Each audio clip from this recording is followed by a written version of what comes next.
কাতলা মাছের দো পেঁয়াজি বানানোর জন্য আমি 5 পিস কাতলা মাছ নিয়েছি। প্রথমে মাছগুলোকে একটু হলুদ, লেবুর রস আর নুন দিয়ে ম্যারিনেট করে রাখলাম 10 মিনিট। এখানে তোমরা কাতলা মাছের বদলে রুই মাছও নিতে পারো।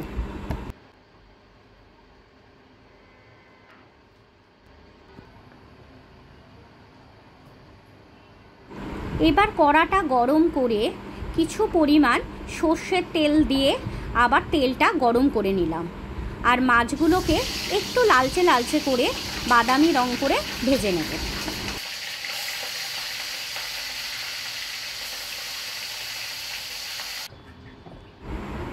এবার ওই তেলের মধ্যেই আমি 2টো মিডিয়াম সাইজের পেঁয়াজ কুচি দিলাম। এবার পেঁয়াজটাকে একটু হালকা লাল করে ভাজতে লাগলাম। তারপর কিছুটা পরিমাণ আদা বাটা আর রসুন বাটা দিলাম, সেটাকেও আবার কিছুটা পরিমাণ কষতে লাগলাম। যতক্ষণ আদা রসুনের কাঁচা গন্ধ না যায় ততক্ষণ আমি এটাকে ভাজতে লাগলাম।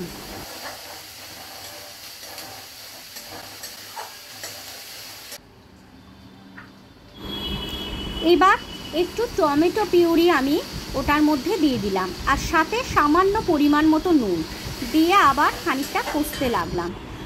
টমেটোর যতক্ষণ না কাঁচা গন্ধটা চলে না যায় কষে নিয়ে তার মধ্যে একটু হলুদ গুঁড়ো, জিরে গুঁড়ো, ধনে গুঁড়ো আর একটু রঙের জন্য কাশ্মীরি লঙ্কার গুঁড়ো দিয়ে আবার মশলাটাকে আমি কষতে লাগলাম।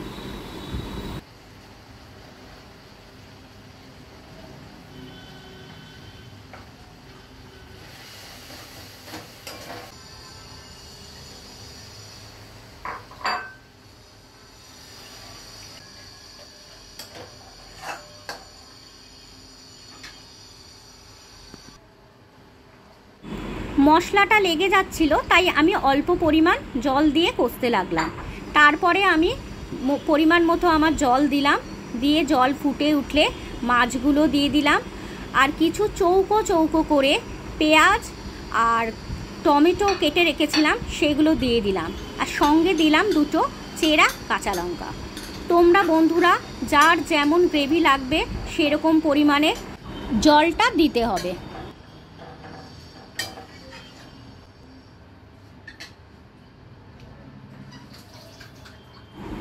রান্নাটা তাড়াতাড়ি করবার জন্য আমি একটু চাপা দিয়ে রাখলাম।